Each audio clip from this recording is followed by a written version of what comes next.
Jewellers first ever factory outlet లో నక్షి Mela October 25 నుంచి 2 November వరకు ఎలాంటి నక్షి ఆర్నమెంట్స్ పైన ఫ్లాట్ 9.99% VA మాత్రమే. ఈ ఆఫర్ అన్ని బ్రాంచెస్ కి వర్తిస్తుంది.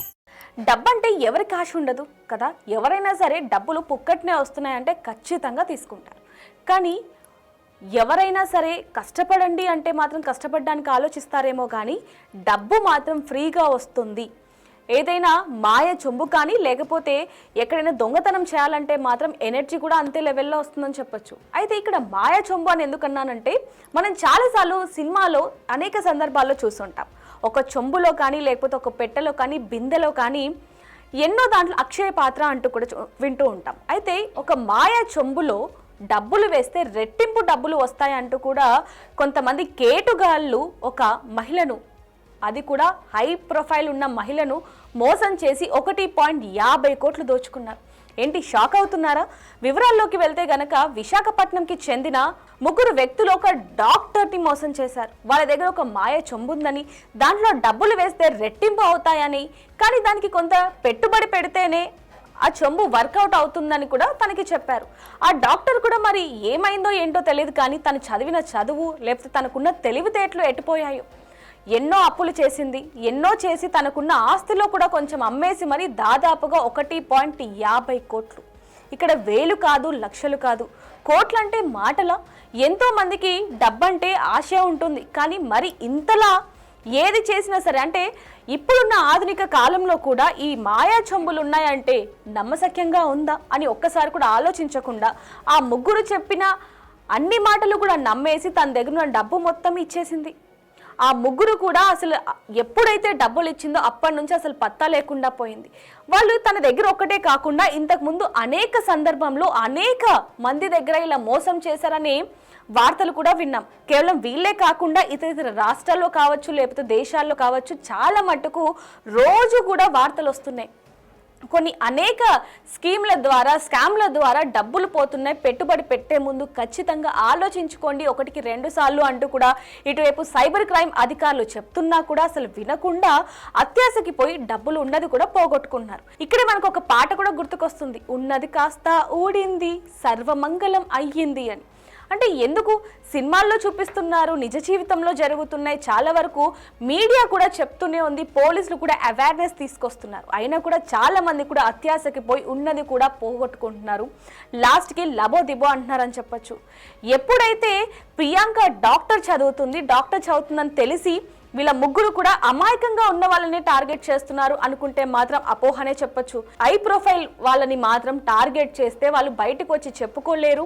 వాళ్ళ స్టేటస్ ఎక్కడ పోతుందో, వాళ్ళకున్న అర్హత ఎక్కడ పోతుందో, వాళ్ళకున్న పరువు ఎక్కడ పోతుందో అని చెప్పి పోలీస్ కంప్లైంట్ ఇవ్వరు. కాబట్టి వాళ్ళని టార్గెట్ చేద్దామనేది చాలా మంది మోసం చేస్తున్న వాళ్ళు, మోసగాళ్ళు ఇదే ఆలోచిస్తున్నారని చెప్పొచ్చు. ఇదే తరహాలో ఎంతో మందిని కూడా మోసం చేశారు. అయితే ప్రియాంక విషయానికి వచ్చేసరికి అరకులో ఉంటున్న వీళ్ళ 3 కూడా ప్రియాంకకి పరిచయం అయ్యారు. దగ్గరైన తర్వాత తమ దగ్గర ఒక చెంబు ఉందని, ఆ చెంబుకి ఎన్నో పూజలు చేశామని, ఆ చెంబులో ఎన్నో మాయా శక్తులు ఉన్నాయి, డబ్బులు వేస్తే రెట్టింపు అవుతాయనేది నమ్మించారు. ఆ చెంబు విలువ కూడా 2 కోట్లకి పైగే పెట్టారు. ఆ 2 కోట్లకి మించి కనుక మీరు మాకు డబ్బులు ఇస్తే ఆ చెంబు మీ సొంతం, కాకపోతే ముందుగానే మాకు సగం డబ్బులు ఇవ్వాలి అంటూ కూడా 1.50 కోట్లు తీసుకున్నారు. తీసుకున్న తర్వాత అనేక సందర్భాల్లో కూడా అనేక సార్లు ఎక్కడ చూసినా సరే తను ఫోన్ చేస్తూనే ఉంది వాళ్ళకి. ఎవరైతే ఈ కుట్రకి పాల్పడ్డారో వీళ్ళ 3కి కూడా ఫోన్ చేస్తూనే ఉంది, కలవటానికి వెళ్తుంది. అయినా కూడా వాళ్ళ జాడ లేదు, వాళ్ళ పత్తా కూడా లేదు. ఏం చేయాలో తెలియక కొద్ది రోజులు ఎవరికి చెప్పుకోలేక తనలో తనే నరకయాత్ర అనుభవించిందని చెప్పొచ్చు. ఎందుకంటే కష్టపడి సంపాదించిన డబ్బు కదా. సో తను ఇంకా అదంతా కూడా జీర్ణించుకోలేక హుటాహుటిన పోలీస్ స్టేషన్కి వెళ్ళి కంప్లైంట్ ఇచ్చింది. అప్పుడు కానీ ఈ భాగోతం మొత్తం కూడా బయటపడలేదు.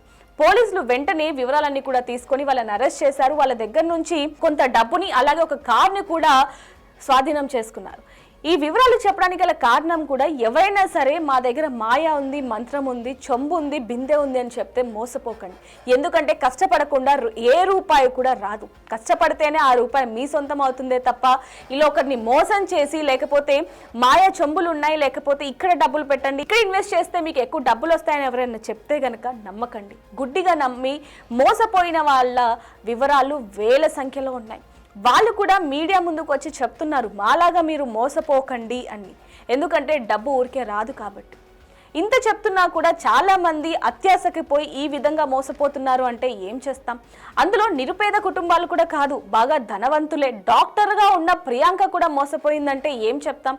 ఇలా మోసగాళ్ళ లిస్టులో అనేక మంది ఉన్నారు, అనేక మంది బాధితులు కూడా ఉన్నారు. అయినా కూడా చాలా మంది డబ్బు ఆశ చూపించి డబ్బు కావాలన్న ఆవేదనతో ఈ విధంగా చేస్తున్నారా, లేకపోతే ఈజీ డబ్బులకి ఆశపడ్డారా అనేది కూడా తెలియదని చెప్పొచ్చు. కానీ వాళ్ళు మోసం చేస్తున్నారు, ఓకే, మరి ఏ విధంగా మోసపోతున్నారు అంటే ఏం చెప్తాం మనం?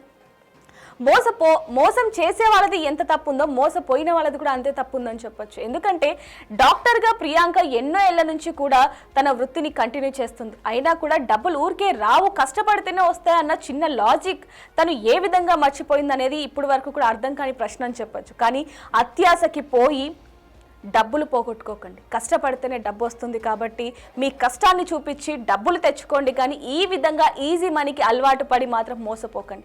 పోలీసులు కూడా పదే పదే చెప్తూనే ఉన్నారు, ఎన్నో అవేర్నెస్ వీడియోలు చెప్తున్నారు, ఫోన్లలో కూడా వినిపిస్తున్నారు. చాలా మంది బాధితులు కూడా చెప్తున్నారు మాలాగా మీరు మోసపోకండి అని. కానీ ఎవరు కూడా వినకుండా డబ్బు ఆశతో ఈ విధంగా చేస్తున్నారని చెప్పొచ్చు. మరి ఇలాంటి వాళ్ళకి సంబంధించి మీరేమంటారు? మీరు ఎప్పుడైనా మోసపోయారా అనేది కింద కామెంట్లో రాయండి. For more videos like this, subscribe Big TV channel.